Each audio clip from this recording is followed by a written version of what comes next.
Hello Flosstube friends, this is Kate from Kate's Crafting Corner. It is July 2nd and I am here filming a day late for my Christmas in July plans. I have made up the list so I can follow along and be hopefully a little bit more organized. I only have one progress update to show you guys because I've only worked on one thing since the Euro started in mid-June. I did actually already film part of this update a week ago. I haven't cross-stitched since then. If you had been following my Euro updates, I was stitching during games, and if you followed at all the score lines, you may know Germany was knocked out by England. I am going to talk a little bit about some of the things that have been happening in the Euros at the very end of this video, but I will say I have not been watching all the matches, and this happens every time when Germany gets knocked out. But also my schedule just got really hectic. I have a lot of things going on at church right now, and I've been spending a lot of time focused on that, which is why no stitching has gotten done.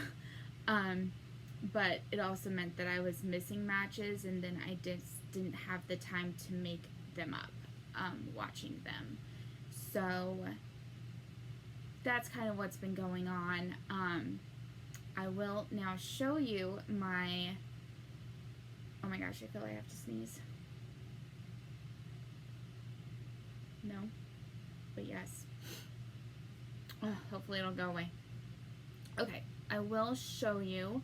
I'm not going to put in a before picture because this was a new start at the beginning of the Euro 2020, and if you haven't watched any of those vlogs, then you haven't seen any of the progress. I will take the sides off of this.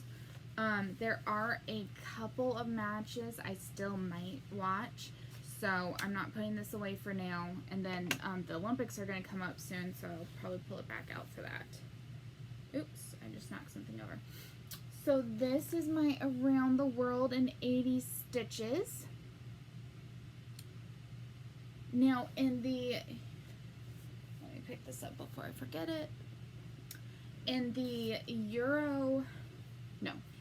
in the last Euro update video, which was from the end of round 2, I was asking people if I should stitch these stitches in black or white, and I was taking opinions.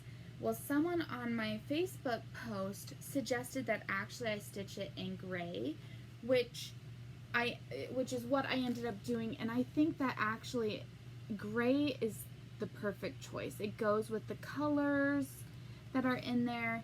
It's not as stark as white or black would have been. Here was my previous start of this, and you can see I used black, and black just stands out a lot. So I think that gray is gonna go really well. I should have watched that video before because I can't remember what I talked about before. So I'll just talk about various things. Okay. So in this project, Around the World in 80 Stitches by Papillion, it was a mystery SAL that came out in 2012, and that's actually when I started it for the first time. And then that was like around the time I started to get more serious about cross stitch. Like, it became my one true passion. That was about 2 years after I graduated from college, and just things like that. And it was the first kind of mystery SAL I did. First time I ever had to pick out my own colors, just all those kinds of things. And back then, I didn't know better than to not duct tape the edges of my fabric, which you can see I did. I duct taped it. So, I also didn't know so much about how to keep my fabric clean, and I hadn't yet learned that for me, hoops leave really bad marks, way worse than Q-snaps. Hoops leave terrible dirt stains for me. And so I have a lot of hoop marks on here. And I also didn't know that you shouldn't put on your beads until the end, because they're gonna go all wibble wobble as they get pushed around from the Q-snaps or the hoops. So this was a good piece to cut. I also don't think I have enough margins at the edge of my fabrics. So all around a disaster. But I did really like the colors I picked out, so every time I've restarted it, I've kept these colors. The only change now being that I've gone with gray instead of black. So I made another start in 2018, and I had just used really cheap MGC textile fabric, which was definitely rectangular and not square. And so I finally I have this coffee and tea fabric, hand-dyed fabric that I had dyed myself, and I feel like it's good quality. The fabric itself looks good, and I just finally decided with this tournament that I was going to restart it. And while I was watching, I was so obsessed, it was hard for me to put this down. So I do wish I had made more progress, but I just didn't. The other thing, so going back, so each part, so this is called Around the World in 80 Stitches, and that's because each part is like a stop around the world, and you visit different countries, and you use specialty stitches from those countries. And so I have written down right here the first two parts. So part one is the two hearts, and the stops there, so it started in England, and then also it went over to Scotland for the Scotch stitch. And so we learned the Norwich stitch, the Berwick stitch, the Lindisfarne stitch, which is also called the Wessex stitch, and then the Scotch stitch. And I talked more about those in depth in the first update video, because I'm not entirely sure I can tell you which of these I know that this one, these flowers are the Lindisfarne Wessex stitch. Let's see. Which one is, so there's Lazy Daisy in here. I'm trying to figure out which one is the Scottish split stitch. Anyways, if you want to find out more about the part one specialty stitches, that will be in there. Now in part two, there's two tulips like this, but in each of the tulips, each of the stitches is used. So I'm going to be able to point that out, and I also made a little sample to show how two of those stitches are done, because you can't really see it in the stitch themselves, and I just thought they were so cool, so I made a little samples. So in part two, we go over to Scandinavia, and we go to Denmark and learn the Danish knot. Norway is Hardanger. Sweden is the Swedish split stitch, and Russia is the Mordvinian star stitch. Okay, so over here, this is the Mordvinian star stitch. And this is one that I did actually make a little sample of. Maybe this way. Anyway, so you start here, and you do just a line on the four edges, and then when you come here, you actually go backwards. So you come up here and go down there, and that will form your diamond. And then you go from the center to each of the outside areas where your thread meet, and make this like little star in the center, and then you come and box it in. And so it is a really cool detailed stitch that on such small count and so many put together, you just kind of lose that detail. Again over here. So it's 4 of those by 4 by 4 by 4. And yeah, it was a lot of fun, but like I said, you lose the detail. Then we have, the Danish knot.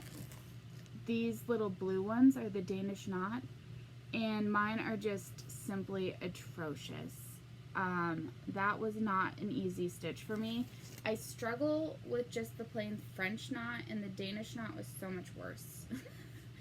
But I didn't take them out because I figure in a piece this large with so many different specialty stitches, this is not one that's going to be particularly like catching your eye and drawing you to it, where it's going to be so glaring that it's not perfect. So I'm just leaving it. So Norway is the hardanger, which is this heart. Now, she gave you a version where you could cut, and I do want to do a hardanger where I cut. I just don't want it on this piece where it's just like in such random places. So I decided to go with the no cut version. And also I'm glad that I did, because I tried this sample first and her instructions were not so clear. So the only one I could do this dove eyelet, and it was supposed to be there, there, and there, was in the last one, because the directions say to, on your last bar wrap, do the dove's eye. It wasn't clear that it was the last one for each of those squares and not just the last one in wrapping the bars. So I would have messed that up on my project, and that would have just been really upsetting for me. So I'm glad I practiced it, because I got to know better how to do it. And like I said, hardanger is something I really want to learn how to do, but for this piece I'm happy to leave it non-cut, and I think that it just suits the look of these designs better, because if every piece had some hardanger, like every part had some hardanger where you're cutting, that would be one thing, but they really are just randomly placed, and so I don't think it suits this project. And the final one is the Swedish split stitch, and that is these ones. It's super simple. You take let me hold that up so maybe the light doesn't shine through so much. I do actually have a poster board I keep meaning to bring out to use. Anyways, so you have one strand of 2 different colors, and you make like that, and then you come up in between the 2 colors and you just pin down one side. And so the colors used don't show it up so well, but maybe in the next part it will show better. But anyways, so I'm almost done with this first tulip. It shouldn't take much to finish it. I'm hoping to at least get the second tulip outlined while this tournament is still going on, but there's maybe only 5 more matches, and I don't know if I'm going to try to watch any of the matches that I've missed. This happens every single tournament. I go into it so gung-ho that I'm going to watch all the matches, and then I don't. And I always kind of regret that, but it is what it is. Anyways, so that is Around the World in 80 Stitches. I love that project so much. I highly recommend you buy it and do it, especially if you love to learn new stitches. It's so much fun, and it's fun to see stitches from so many places around the world. So I'm only on part 2. There's still 22 more parts, so a lot more countries to visit, including some that I'm sure are not so common, that we use in like chatelaines. You know, the same kind of stitches get used a lot. Jessica stitches and things like that get used, and it's nice to learn some of these other ones. Especially, I really do like the Lindisfarne one, and I'm possibly really not pronouncing that right, the Wessex stitch. I love how that one looks, and I would love to try to incorporate that in some of their projects, so I recommend trying it. Okay, so that was the only whip I have worked on, seriously, in almost a month. It's been a while since I've been so monogamous. I have been doing some knitting, but like I said, I've just really been busy with some church stuff. So, I haven't gotten as much crafting done. And then I was trying to finish my husband's quilt. That didn't happen. Oh, that's what's not in here. That was in the last video. I am going to try to edit and cut out the segment where I talk about my husband's anniversary gift. And I will try to insert that somewhere in this video because I didn't finish the quilt, but I spent a lot of time working on it. But I did make him 2 pillows. So maybe right here is a good time to insert that. And that is that I made 2 accent pillows. So I took 1 log cabin block, and then I learned something new. I never have learned how to do an envelope finish before, and I learned how to do it, and it's so super cool. So it makes it so simple to be able to pull out the pillow form and wash this or change it to maybe a themed design. So I could make a Christmas one, I could make a fall one, I could make a patriotic one, all those type of different things, and just use the same pillow form and not just constantly keep purchasing pillow forms. So I was really excited to learn how to do that, and it was a lot easier than I expected. My mom kept telling me to learn how to do it, and I was just like, no, it's gonna be too hard. But it wasn't hard at all. I watched, no, I didn't watch, I actually read a tutorial this time, and it was clear, and yeah, I'm really happy with it. So this is the first one. I made 2 of them, and here is the second one, and they're slightly different. In the fabrics, they're pretty much the same. Peek through the hole. Like color schemes, but different fabrics selected. So I'm really happy with that, and I was happy to have something finished to give him on our actual anniversary because I didn't have the quilt finished. Okay, we're back. I hope I really did insert that because I am kind of busy for this next while. Tomorrow we have my husband's youngest granddaughter's horseback riding lessons. It's her last one, and then we discovered this like lump on Rosie, and I will talk about the dogs towards the end of the video, just before the soccer. And I will try to remember to put in timestamps, but that usually involves watching the video like for a 3rd or 4th time. Once I've uploaded it to YouTube, I then have to watch it before publishing it to catch those timestamps because the iMovie app doesn't have timestamps. So, yeah, by that point, it's usually my 3rd or 4th watch. So, anyways, I will try to remember to do it, though, this time. Yeah, we discovered a little lump on Rosie, and so we called the vet today and scheduled a vet visit. They think it's just a reaction to her last vaccine shot. And we're hopeful that it's just that. She doesn't respond when you touch it, like, so it's not hurting her, I don't think, but please pray that everything's okay because, yeah, we still have them all because we might actually have them all. I love them all so much, and they're just so precious.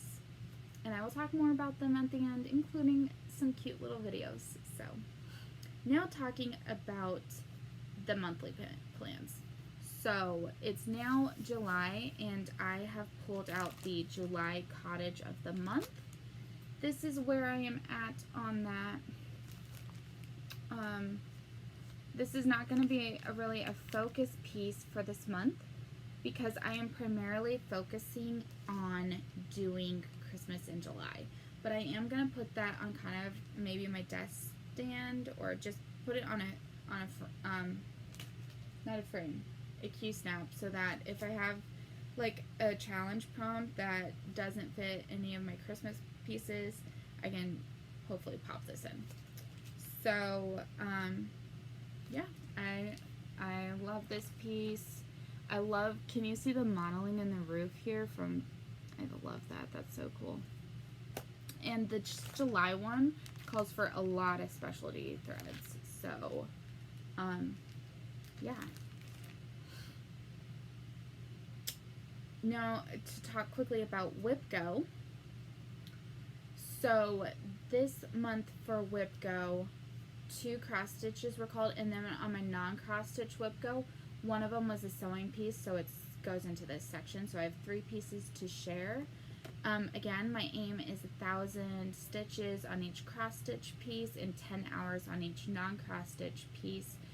So what the 2 cross stitch pieces that were called are ones that I usually work on my cross stitch stand. So my hope is to get them on the stand, and once I get 10,000 stitches, switch it out for the other piece.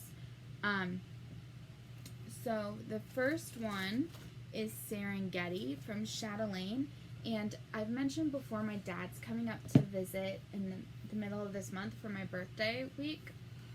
He is visiting the country. Anyways, so I'll probably have this on the stand when he's visiting, as my parents were the ones who gifted me this kit, and it is going to be for them. So I want to work on this when my dad's here, and except for that it takes up so much of the couch, so I might not be able to, but I'm really hoping to finish at least this top section and then get started on the one at the bottom, and then I will have finished part 2 of this pattern.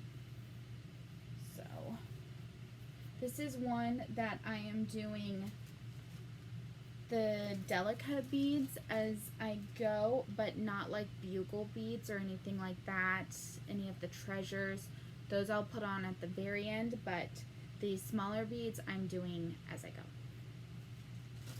The second one that was called is Giant Harry Potter from Clouds Factory. It's kind of cool that this one got called because Harry Potter's birthday is in July at the end of the month. And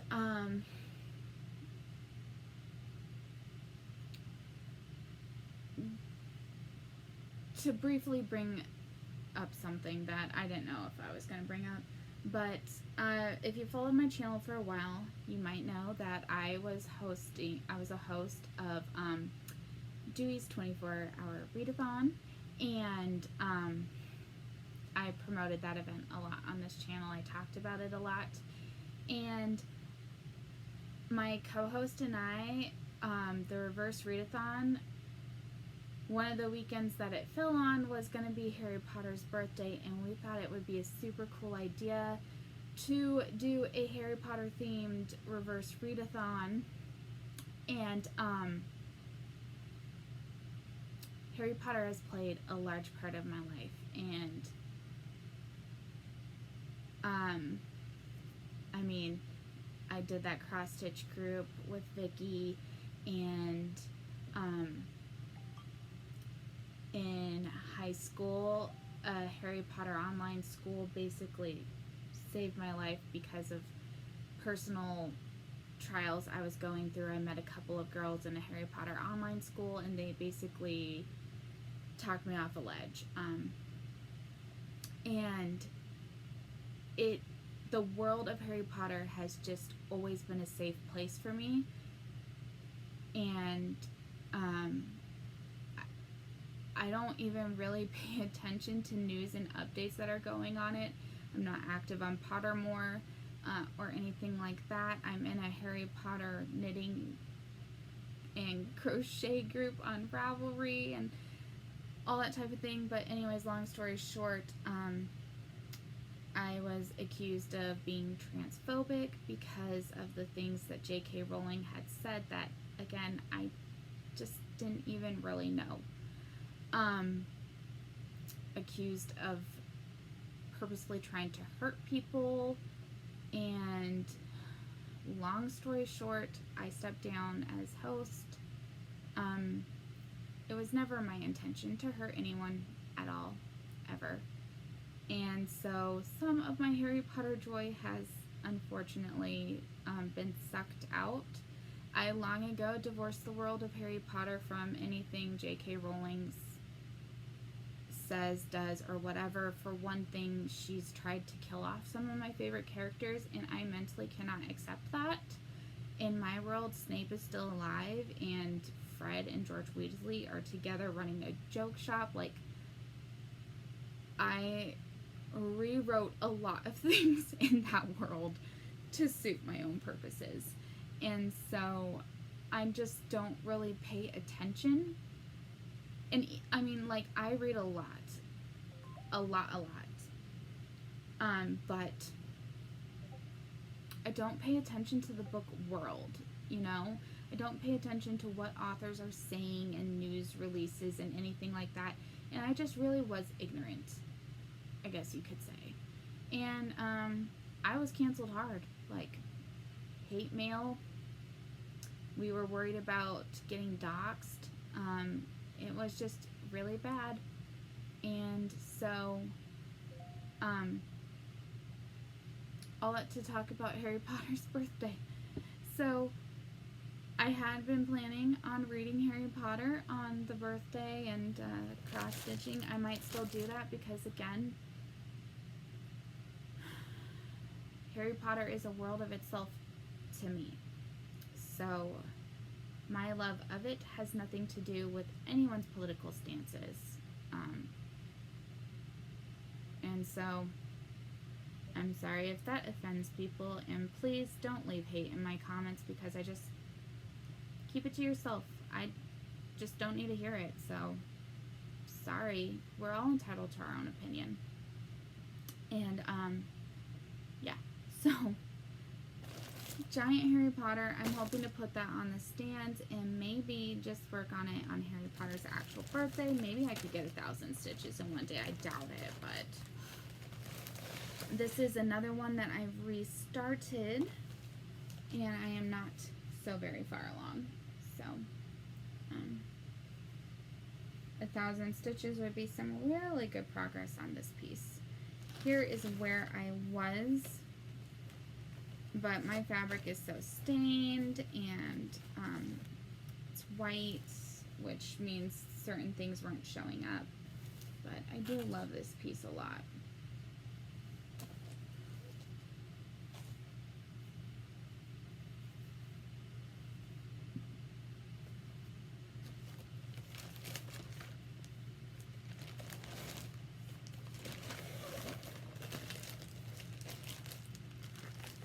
The final Whip Go piece is Christmas placemats, and I think I saw another pattern online, so I might end up ripping out the one that I have done and redoing it to follow that. But if not, it's just a real simple 4x3 using 5-inch squares. I received this charm pack as a freebie, I think. Yeah, because all of the edges are pinked. Okay. So I already paired them all up in 12 fabric collections. So like I said, I will either be pulling this one up and doing the other pattern that I found, or I'll just keep going with this. I pulled out 2 possible fabrics for backing. So this is just a plain red that I have 3 yards of. And I think that that would match this. The other one I pulled out is a more Christmassy with like red with gold polka dots.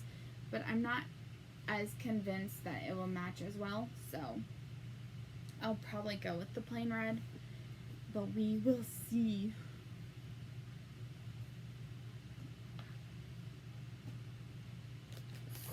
Let me just move these over to the side so that I can talk about Christmas in July.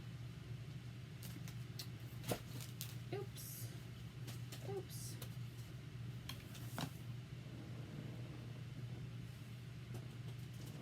Sorry, I have to pick things up as they fall down because the dogs might run away with them.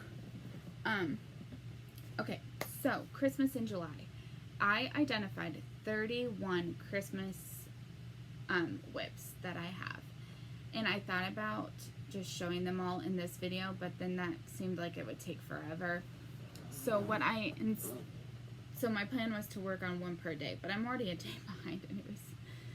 So instead what I did was I randomized 8, which hopefully it won't be 8 days before I do another update video, but I thought it would at least get me through for a little while. So I randomized 8 and I pulled them out to show with you guys. And I'm not going to necessarily work on them in the order that they were drawn. It's just these are the 8 that I'm going to fit into slots as I can, because some days are more suitable for a full whip, a full coverage whip. And so it's nice when I have a day like that I can just be like, yeah, I can work on this full coverage. I have the mental capacity to work on something bigger like this. And other days I'm on the go and I'm only going to have a few minutes and I need something small that I can just stick a few stitches on. And on those days I can select one of those whips. So I think that this system will work a little bit better than when I attempted this at Christmas time and I was literally just drawing out of a bowl each day. So without further ado, I did want to first talk, this is not one that I included, but it is my Dimensions Advent Calendar that has been in the back stitching stage for years. So I would like to fit in time, maybe even every day, to just get maybe even just a strand of back stitching done. Because I really need to finish this project. It's been ridiculously at this stage for a long time. I do have the very small start on one of the ornaments, but that is all that I have done. So I'm not going to worry about the ornaments at this point. I just want to complete the back stitching. I do think that I'm going to take some of those flash drops that I made and actually sort the threads onto them now that I'm at the end of the project, right? It's now the time to sort the threads. But hopefully that will give me a little bit more encouragement to work on it because it's not just such a mess. And I do have some of those flash drops that were made from Christmas cards. No, I don't.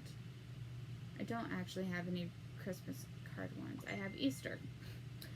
I was going to say I'm going to use some of those Christmas card ones, but anyways, I'll just use what I have and make a few flash drops and hopefully get some work on this. So the 8 that I drew starts with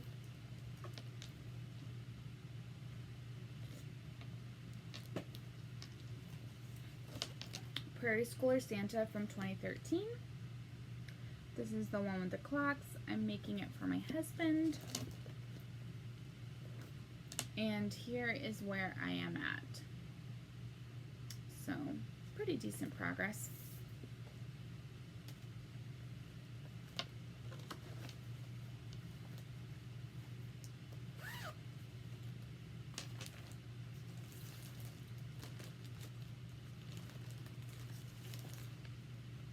Let It Snow from Ursula Michael.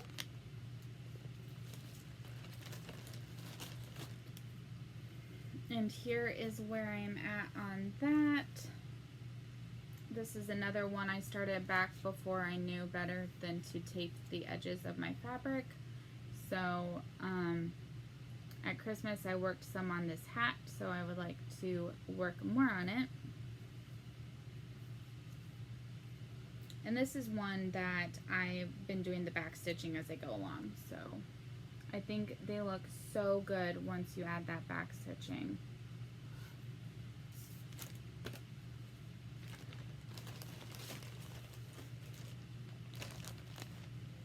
Next is New York Theater Christmas from Heaven and Earth Designs. I did go try to I'll insert a picture here of what this will look like when it's done. I went onto their website and it seems that they are no longer selling this pattern. So that sucks for anyone who might have wanted to do it. I have this small start. This is on 22 count Hardanger, which I was doing with 2 strands, and it's just too thick and bulky and it's hard to get the needle through. So this is one that I am restarting on 18 count Aida. So this one, the day I work on it, will be a restart.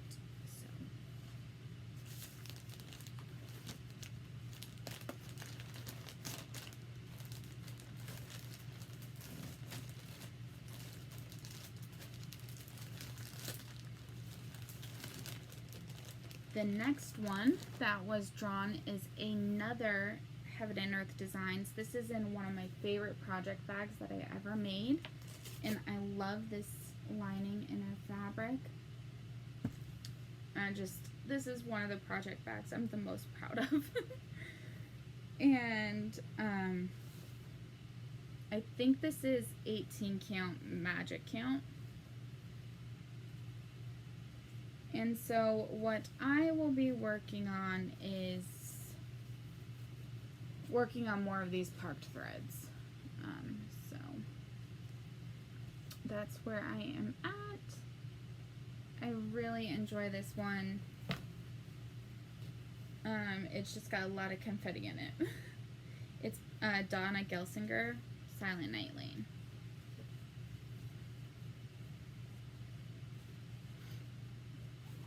And this is a black and white of what it looks like. So it's really nice.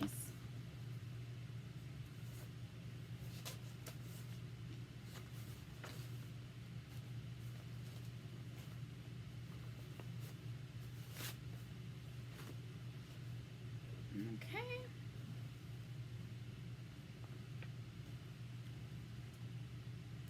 Then we have the 12 Days of Christmas from Plum Street Sampler. I am using DMC satin for this, which don't do. And that's what it looks like. So I have a lot to still do. I also need to remember what my initial plans were for this, because I have not worked on this in quite a while. But yeah. Then we have Christmas by the Letter from Lizzie Kate. This is what it will look like when it is done. I just think that's so cute. So I am hoping to finish the first 2 letters. Here, let me show you guys. The M and the E. And here is where I am at on that. So I really like this one. It goes pretty fast, especially when you've got two-handed stitching going on. But yeah, I don't think that it would take so very long to finish this first part.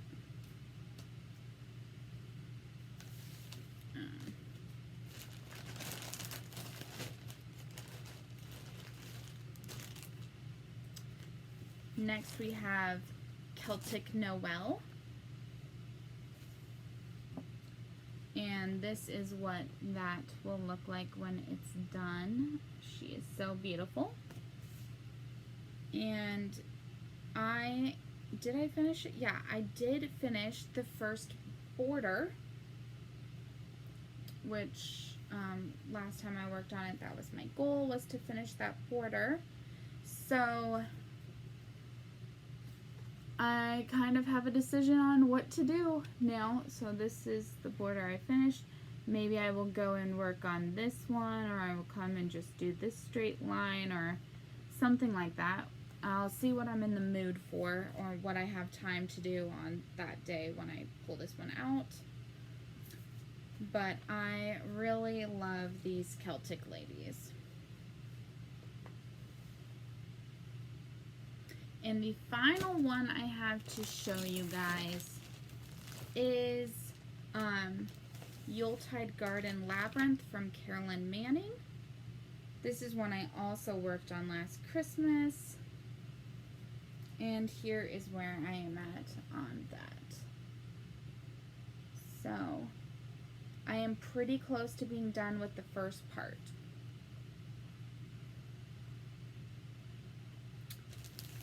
And I really love it on this fabric.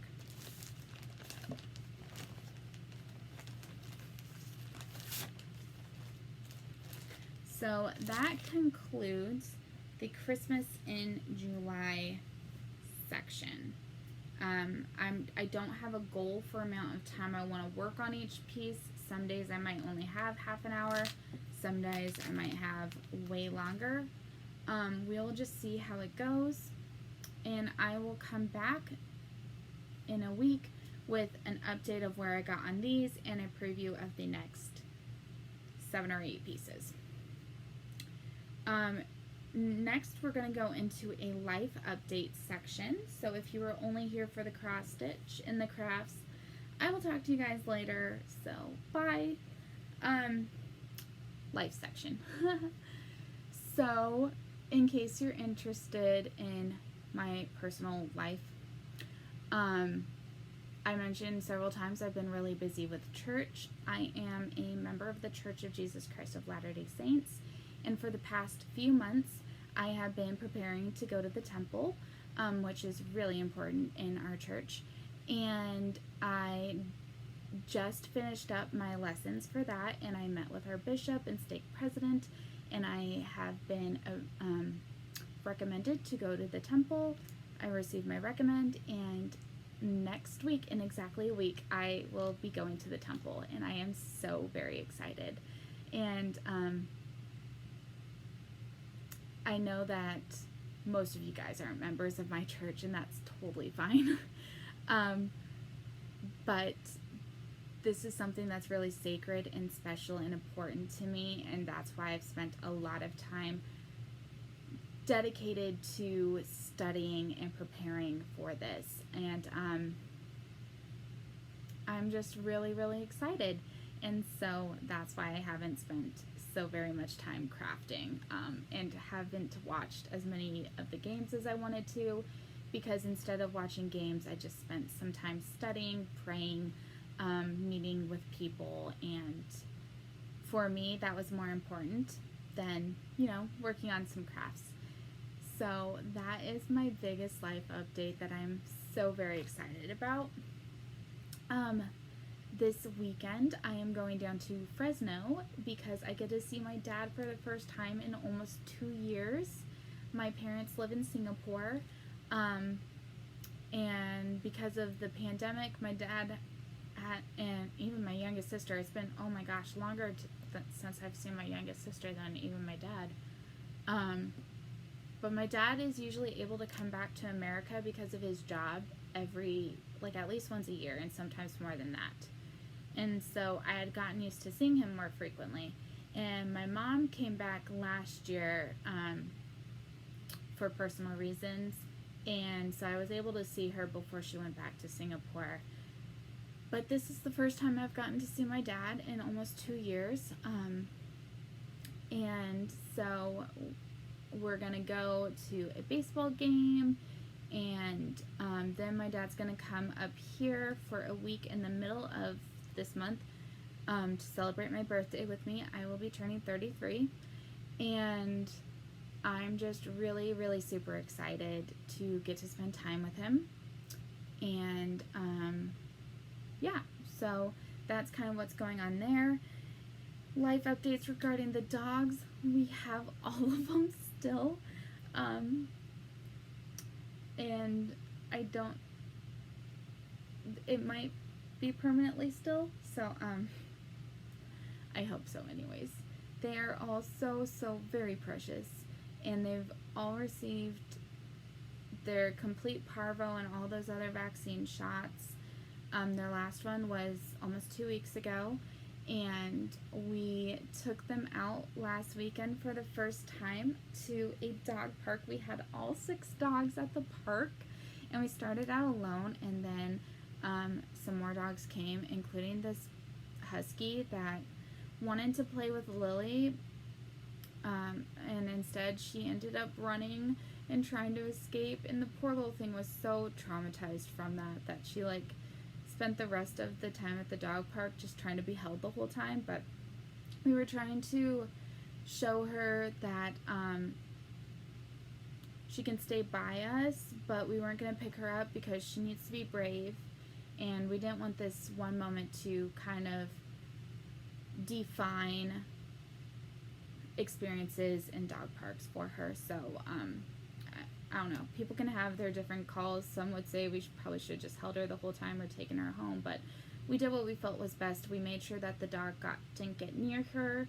We played with her a little bit. We would pet her and constantly comfort her, but yeah, we held her a little bit, of course, but we didn't want this to completely define her. So they seem to have a good time, and I hope to take them back to a different dog park soon. We tend to go to a dog park that has a separate area for big and small dogs, and that is what works best for our family because we are a small dog family. And I wish that we had gone to that park. Hi, my husband has appeared again. Hello. You want to see little Sam Sam? Come bring little Sam Sam here. What? Hang on, I'm gonna pause you guys. Okay, I've got the little Sam Sams here. Say hi, Sammy. Look at that sweet face. These little dogs need a grooming. But this is our sleepy boy. Yes, he's the least active of all of them. He tends to just be quieter and cuddlier. Yes, you do. Jamie, come here, James. Jamie James, come here. Yeah, come here. Come here. Okay, this is our big boy. Bigger than Gracie and Georgie even. But he's like a big dope. He's just basically a big baby. He always wants all the cuddles, all the attention. He's just such a sweet boy, though. Yes, you are. Yes, you are. So this is Jamie. You'll see them better in the videos in just a minute. What do you think? Oh, thanks. Yes, good boy. Rosie Rose. Rosie, Rosie, Rosie Rose. Come here. Come here. Okay. This one is Rosie, and I call her Crazy Pants. Because I think her excitement just basically comes out her butt. I've never seen a dog twist and wiggle around as much as little Rosie does. Yes, you do. She's just, when she's excited, which is almost all the time, you can just see it. She just bounces about. Do you know where Lily is? Is Lily here? No, that's Georgie, and there's Gracie. Where's Lily? Lily might be sleeping. So I have apparently the other 5 dogs in here, but not Lily. And Lily I call Miss Nosy because her nose is just always up in the air. And it's very kind of like prominent. She's such a sweet girl though. I will try to find her and film a little segment and insert that here. Okay, I found my sweet little Lily girl. Hello, say hi, Lily. Hi, Lily. See, look at her cute little nose. Oh, she needs a haircut so bad. And this is why I call her Nosy Girl. And also, she just frequently, like, the direction of her nose is up. Oh, she's such a sweetie girl. Yes, you are. You're such a sweetie girl, aren't you? Yes, you are.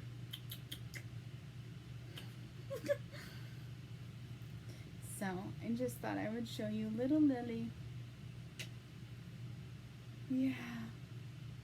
So, now you've seen them all. I went and found her. She had her treasures. She had rescued a few containers out of the recycle bin. Yeah, she found a yogurt container.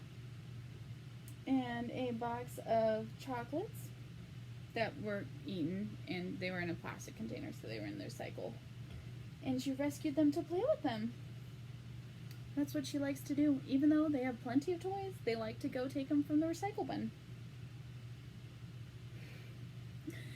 So anyways, here they all are with Miss Lily Billy.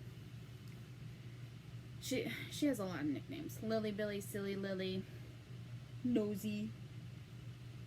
This is our sweet Rosie girl who has to go to the vet tomorrow for this bump.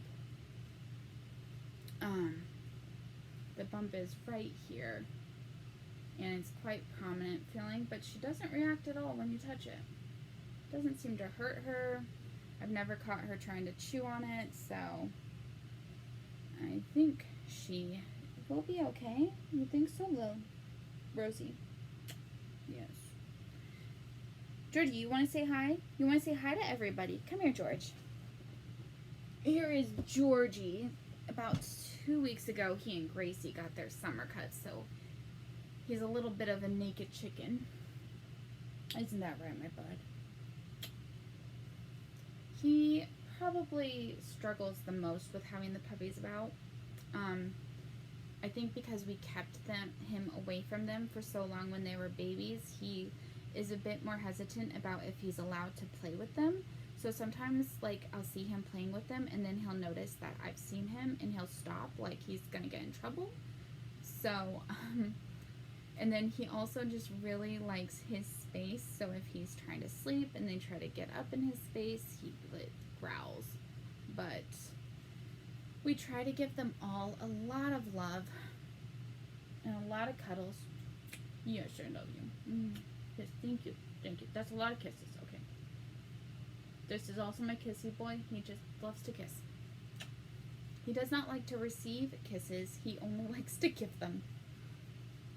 But anyways, this is my sweet boy. And I think Gracie just slunk out of the room. Gracie? Is that you? Gracie. Gracie. Gracie Grace, come here, baby. Gracie, come say hi. Gracie. Gracie. Silly girl. Gracie's hair at this length is when I think she is actually the most beautiful. Like, say hi. Gracie, say hi. Oh, yes, you're a pretty girl. You're just such a pretty girl. She is definitely still queen of the roost. It is Gracie's world, and we are all just living in it. But she gets along especially with the girls. Rosie and Lily, we will play fetch, and we'll throw the ball. Gracie will get it, and then all three of them will kind of like carry it back together while playing tug of war. It's really, really cute. And I don't think I have a video of that. But if we do that again before I get this put up, I will insert a clip of that because it is just so cute. She is fully back to her old playful self from before pregnancy. We were really worried because she stopped being playful at all while pregnant that she would not get back to that way, but she is our sweet girl again. And we just love her so much. Just we do, Gracie. So, this is Gracie. Oh, yeah. That's what I meant to say. Gracie just had her second birthday, and that's why we went out. So we had a whole day out. We took them to the pet store. We got a few treats for all of them and a couple new toys. Didn't we get new toys, Grace? Yes, we did. And then we took them to the dog park because Gracie loves the dog park. And then we took them to this restaurant called Lazy Dog where you're able to take your dogs. And all 6 of them behaved really well. There were, of course, a few instances where they got a little barky, but it didn't help when a person was sat, like, the only other dog in the restaurant was sat, like, directly opposite of us instead of, like, on the other side of the outside patio, which would have been better for all the dogs concerned because they wouldn't have been barking at each other. But for the most part, ours were really, really well behaved. People came up and commented that they were surprised that we could have so many dogs well behaved. I think it helped that they were pretty worn out from the day, going to stores, going to the dog park, and they were just really sleepy. So I do have some videos or pictures that I will insert from that, but it was just really, really a good day, and we were so happy that Miss Grace was born.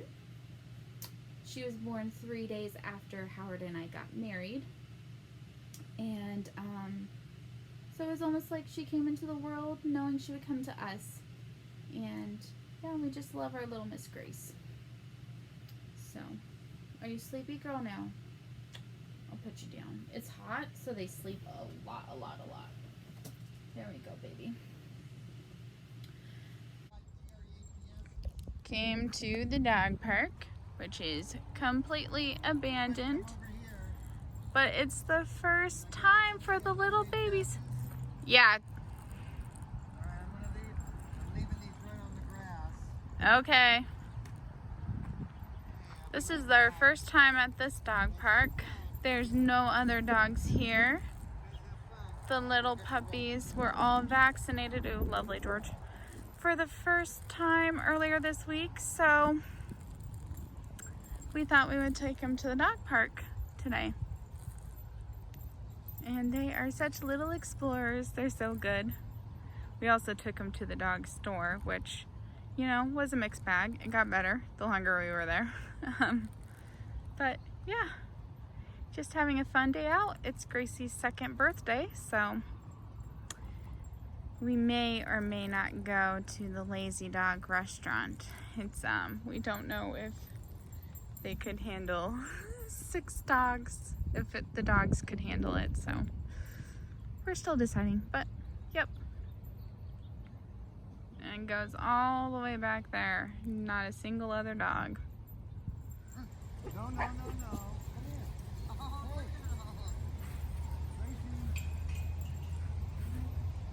Someone else came, so they're playing. And Lily just ran and had the happiest little look on her face. But now there's a big dog. I think that might be scary for them. The other dog park we sometimes go to has a small and a large dog area. Well, Gracie, what are you doing? We can run over to the other one for 20 minutes if the Well, time is in. not today. Because I don't think today she will. Today's what? I don't think today she will. Look at you, Rosie girl. You're so excited. Today's Lily got changed by a big dog and now she's scared. And Sam is apparently just scared. So, Georgie. Gracie! Gracie, hi baby! This is the big dog that scared Lily. Now Gracie is... Oh, Rosie is just not scared of anything. Look at her. Meanwhile, here's Lily Billy. Silly Lily is scared. You went down, baby? Howard. He was trying to get down, I think. You went down, Sam Sam. Sammy Sams. Why don't you go see? Look. Georgie's over there with the big dogs. He's okay.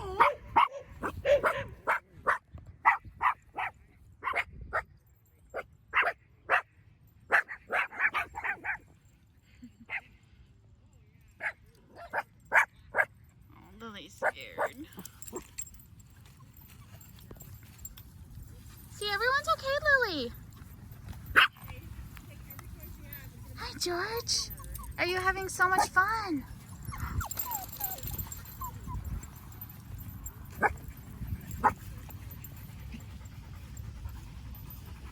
We got a new harness for Rosie that's not on her yet, so next time hopefully it won't be twisted around her belly.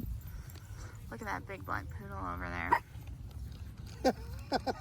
Gracie, oh my gosh, that expression. Gracie, come here, baby. You want a treat? There you go. Have a treat. A little bit bit of energy. Oh, Rosie is protecting her little sister. Here you go. She's saying, don't you get Who near wants a her. treat? James, yep. Okay, who's next? Ro Who wants a treat? Lily does. Yeah, okay, you want a treat, Rosie's Georgie? here. Who didn't get a treat? Rosie. Rosie, here you go. Did you give to Gracie? I give her a treat? Here you go, babe. There you go. Good. Gracie apparently doesn't care.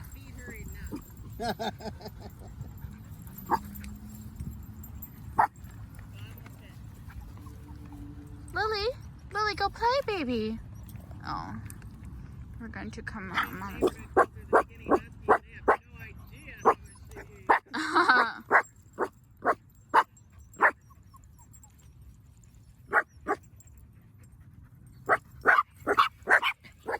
Wow, Rosie.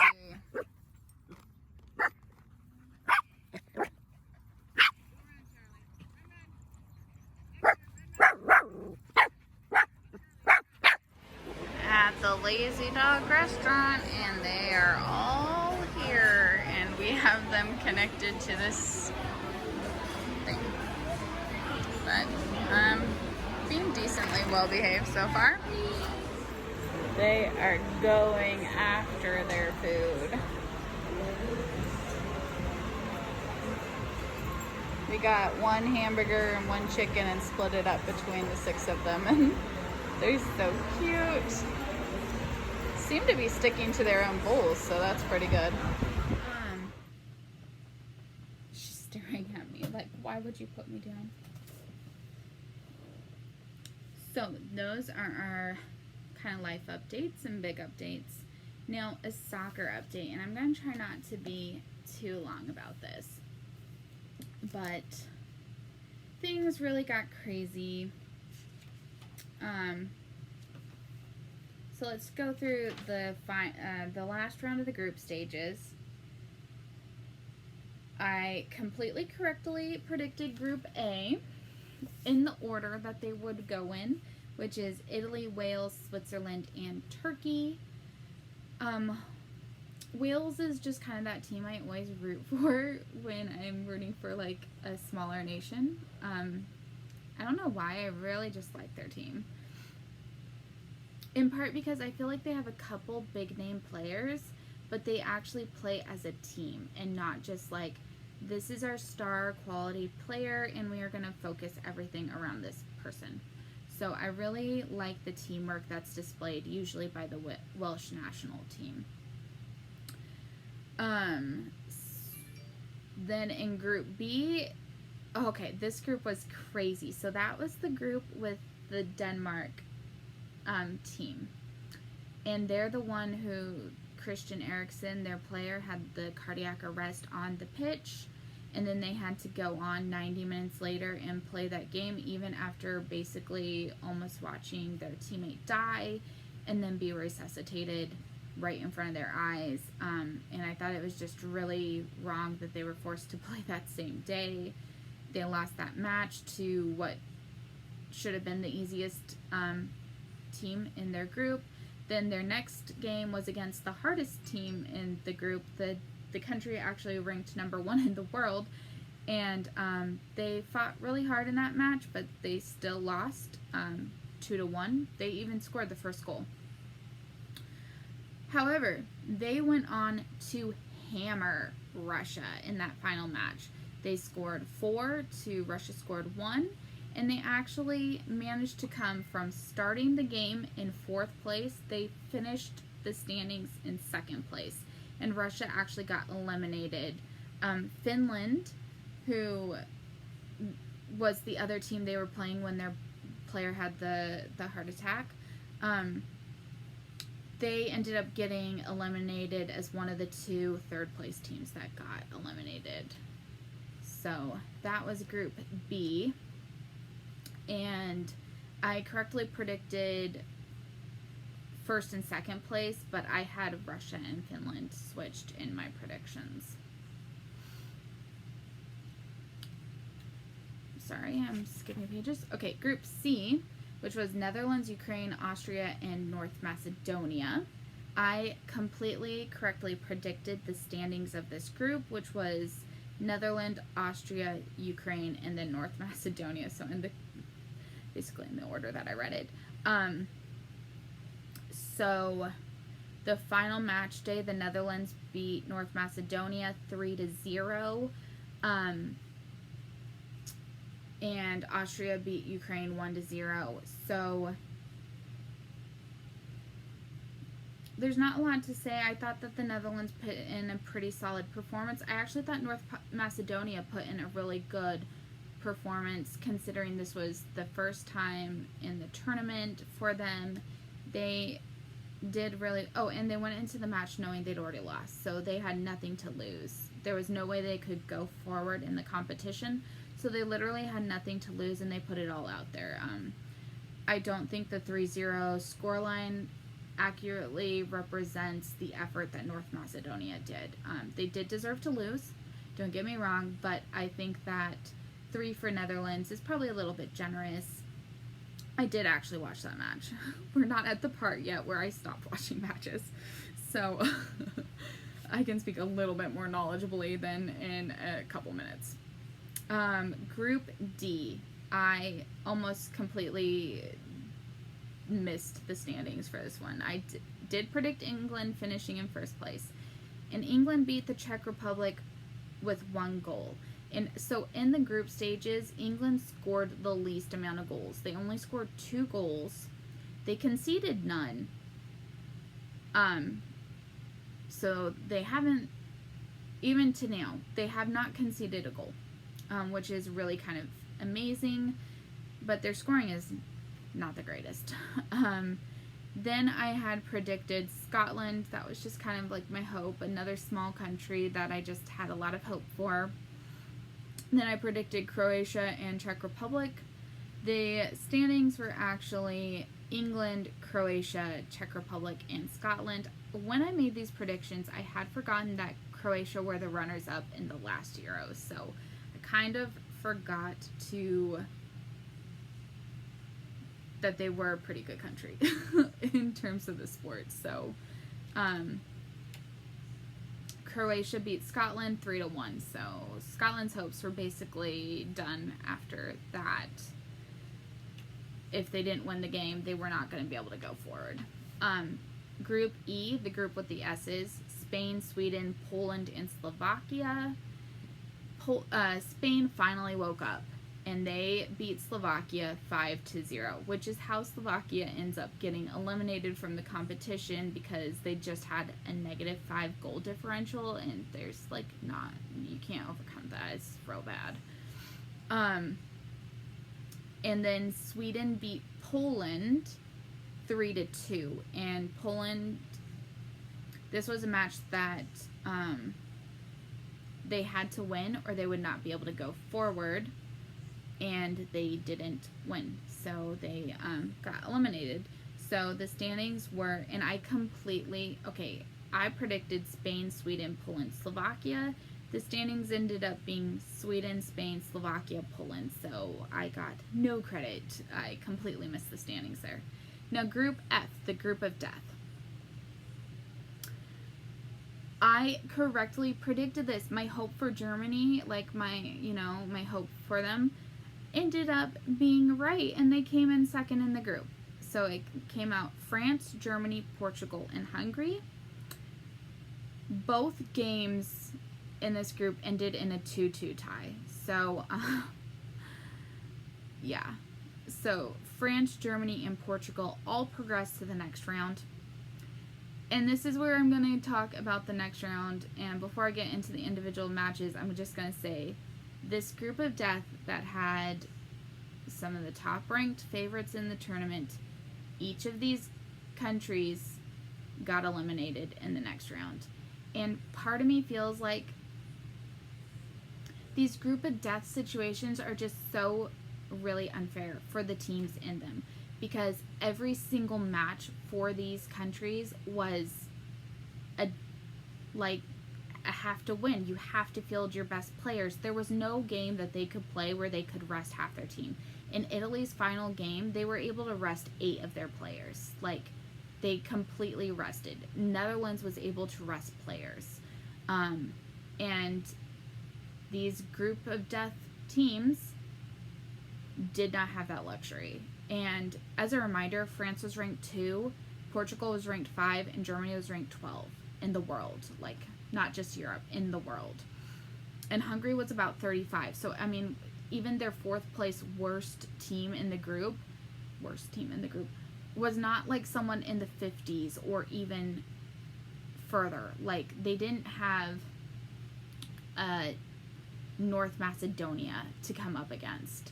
Hungary was still a very good team. So I just think that these group of death, again, part of me thinks that it's not by chance that these things happen, these group of death situations, that there's a little bit of manipulation. Even though they're live drawings, I'm not sure I buy it, but that's the conspiracy theorist in me, because Germany always ends up in him, and I'm so sick of it. I am so sick of always being in this group of death,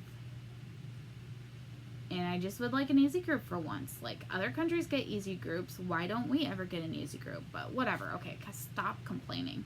But yeah, all 3 of those teams have been eliminated in this round of 16, which I'm now going to talk about.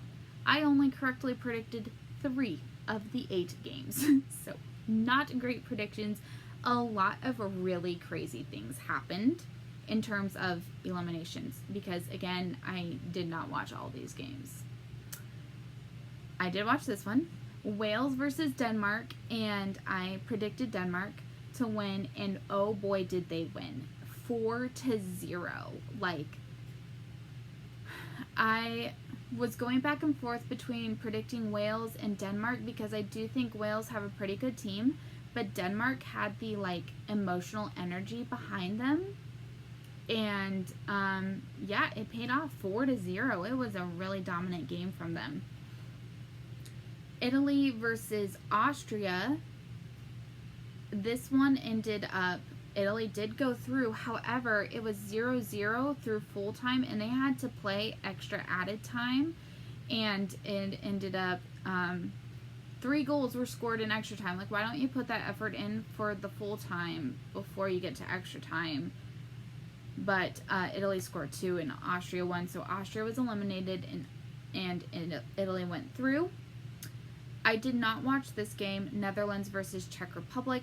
However, the Netherlands, shockingly to me, were eliminated. And my understanding is a lot of this comes down to the Netherlands getting a red card, so they had to play with 10 players. And again, I didn't go back to see what all happened, but yeah. Then you had Belgium versus Portugal. And Belgium, this is the last game I predicted correctly. The rest, I did not. Belgium beat Portugal 1-0. And this one would have been a really hard matchup, because, again, you have the country ranked number 1 in the world, that's Belgium, versus the country ranked number 5 in the world, which is Portugal. So, yeah, that was a really interesting outcome. But Belgium won in regular time. Croatia versus Spain. They had to go to extra time as well. And Croatia was my pick, but they did not win. Spain won. And when I had picked these, the first 2 games for Spain weren't great. Like, they were dominant, but they were they tied those games. And then they did win their next game by 5 goals, but I just kind of thought, like, it was against an easier country. So, I just thought that Croatia would pull it out. But Spain did, and I didn't have, like, really strong feelings in this, except for I don't like Spain. So, maybe I did have, that probably played a little bit into my choosing Croatia to go forward. Then you had France versus Switzerland, where, obviously, looking at the head-up, you would say France is ranked number 2 in the world. There's no way they're losing against Switzerland, which, no offense to anyone from Switzerland, but, I mean, you guys barely made it through the group stages. You were the 3rd place team. And I have to say this about Switzerland's goalkeeper has been amazing this tournament. Really amazing. He held them in there. So they played full time, they played extra time, and it ended 3-3. This is a game where Switzerland scored first, then France scored 3, so it was 3-1. And in the last 10 minutes of the game, Switzerland scored 2 more to bring it then into extra time, and then no one scored in extra time. So in extra time, that's 2 15-minute halves that get played, and if there's no winner at that point in a tournament, it goes on to penalty shootouts. And Switzerland beat France in the penalty shootouts. The first 9 players to go up all scored theirs, and the Swiss goalkeeper, who has been phenomenal, saved that last penalty, and Switzerland eliminated France in a complete shock outcome and moved on to the next round, the quarterfinals. Then Germany versus England. Obviously, I've mentioned Germany got eliminated. And what's really frustrating about this match from a German fan perspective is that Germany had so many good chances, and there were so many times when they were the better team, but they did not finish their opportunities. They had a couple of times when basically the net was open and they missed, and you looked at it and you're like, how did you miss that? And they did. So it sucked. It sucked a lot. However, I wasn't as upset about it as I thought I would. I did WhatsApp video call my nephew, Hayden, who is, he's German, and he is a major supporter of their team. And he's 6, and I was able to talk to him just a bit, and, he was upset, and so I was able to tell him, that there's going to be another tournament, there's more goals coming, there's more games coming, we're getting a change in coaches. Unfortunately, today the news just came out that my favorite player has retired from the national team, and I'm real upset about that because he's only 31, and there's still so much more time that he could give to the team, Tony Kroos, but he said he wants to focus more on his club career. And then this was the part that I could understand, because I don't understand that part. Representing your national team is so huge, but this is the part I understand, is he wants more time to focus on spending time with his wife and 3 children. And I can understand that and respect that. His children are young, and, you go, especially in the last couple of years with the pandemic, so much has been squished together. This tournament's a year later than it should have been, so instead of having a break, the World Cup is actually coming up real quick. And so I do understand that to a degree. He plays for Real Madrid, and that is a team that has a lot of games because they always go deep in all competitions, and so it really, really, really sucks. And I'm going to miss watching him because I don't watch Real Madrid. They're just not my team. And so I wish that he had announced that going in, but that doesn't really make sense to announce it so much sooner, because, I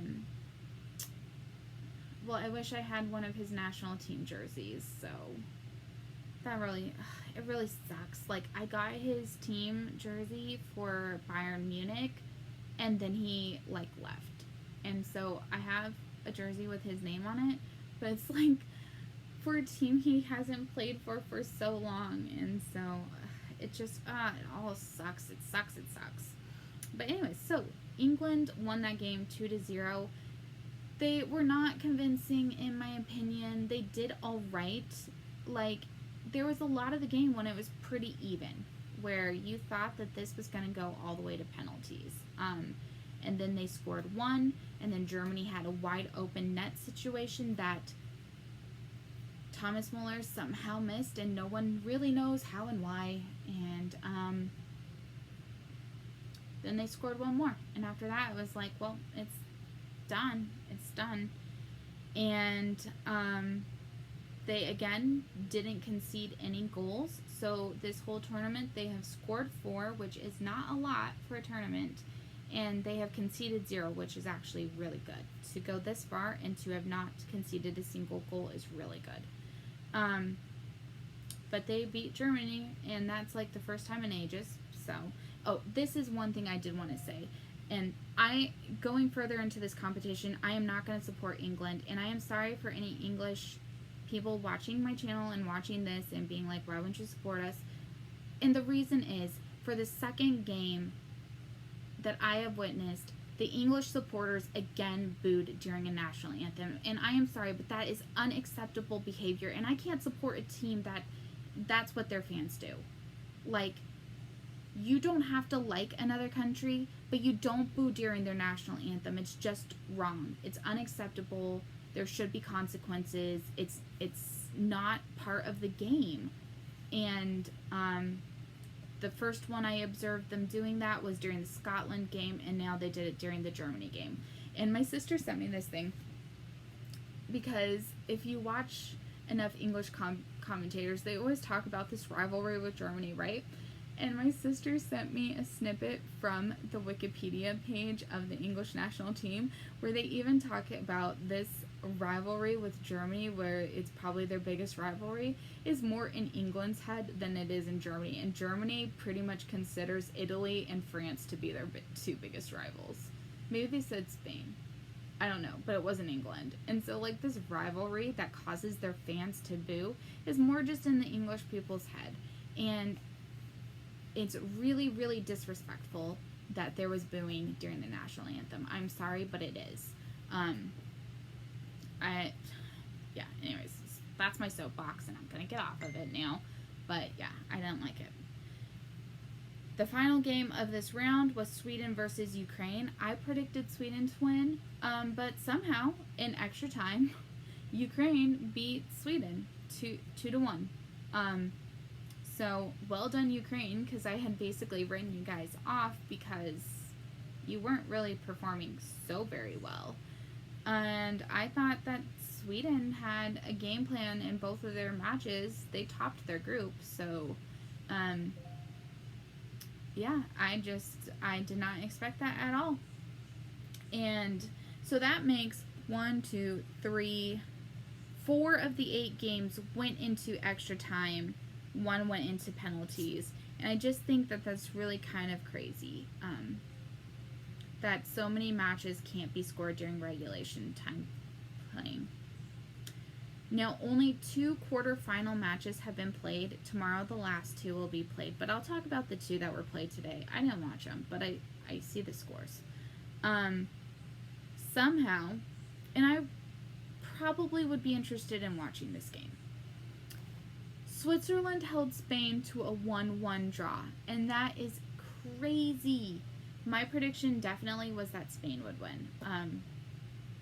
They just have the history. I think the Swiss have gotten lucky a couple of times in this tournament. I mean, they were 3rd place in their group, but they held Switzerland to 1-1, took it through extra time, and then in penalties, that's where it all crumbled. They even only took 3 penalties because the Swiss players didn't score theirs, and so if you don't score and you don't save enough, then you're going to go out. And so Spain advanced to the semifinals. The next game that was played today was Belgium versus Italy. And Belgium is ranked the #1 country in the world right now. I'm not sure where on the list Italy is. I never actually looked them up. But going into this, I did actually predict that Italy would win despite Belgium being ranked #1, because if you've been watching any of my commentary about these games, you will know that I have been saying that Belgium just haven't been playing as a #1 ranked team. And I think that proved right. I said after the first couple of games from Italy that they played really well, and I wouldn't be surprised if they went all the way in this tournament, despite me not liking the Italian national team, because again, they've beaten Germany before, and so naturally they're rivals. I would not be surprised to see Italy win this whole tournament. They have a tough road. This whole thing has been a tough road for them. Maybe not the group stages, and I guess they did play Austria in the first knockout, but they had to play Belgium in this quarterfinals, and their next game is going to be versus Spain. And so I'm predicting that Italy will beat Spain to go on to the finals, but we will not know until July 6th. And I might watch that game. I hate both of those teams because, again, they've both beat Germany and won tournaments since I started following. But, you know, I really would be interested in seeing if Italy can pull this one out. And I probably would prefer Italy to win over England, so. The games tomorrow, the two last quarterfinal games, we have the Czech Republic versus Denmark, and I am really pulling for Denmark with all of the things that are surrounding their team. I just think it would be so cool if they got to the semifinals and maybe make it through and make it to the finals. I think that would be such a fairy tale story for them, especially if they went on to win the whole thing. It would be just such a story to tell. They had a player that had cardiac arrest, and everyone says no matter what happens in this tournament, life won, and that is the big thing to come out of this tournament. And how cool would it be for that team to go on and win the whole thing? I think it would be awesome, and so at this point I'm rooting for Denmark all the way, but we will see. We'll see what happens. I do plan on watching that game. Why did I write 9 p.m.? It's at 9 a.m. my time. Anyways, the second game is Ukraine versus England. I will not be watching this game, not because I wouldn't be rooting for Ukraine, even though I think England's going to win. The reason is because I have to go to see the horseback riding lessons and then take Rosie to the vet, so I'm not going to be able to make that game. But I will watch the scoreline. So far, the semifinals that we have set up is Italy versus Spain, and I am predicting with the form that they're in that Italy will win. But you never know. Anything can happen in this game, as we have seen. The whole group of death was eliminated in the round of 16, and Germany has never been eliminated in the round of 16 before, and they were. So, crazy things are happening in this tournament. It's all kind of like up in the air. Maybe England will finally get their wish and football will come home, but we'll see. Anyways, that is it. This is a long video, so long. I did not expect to talk about, oh, here's my tracker. I finally finished it. So the round of 16, quarterfinals, semifinals, and finals. So I will fill those in as countries are determined. But yeah, so I have got to get this video edited and uploaded, and hopefully it will go up soon. So I will talk to you guys later. Bye.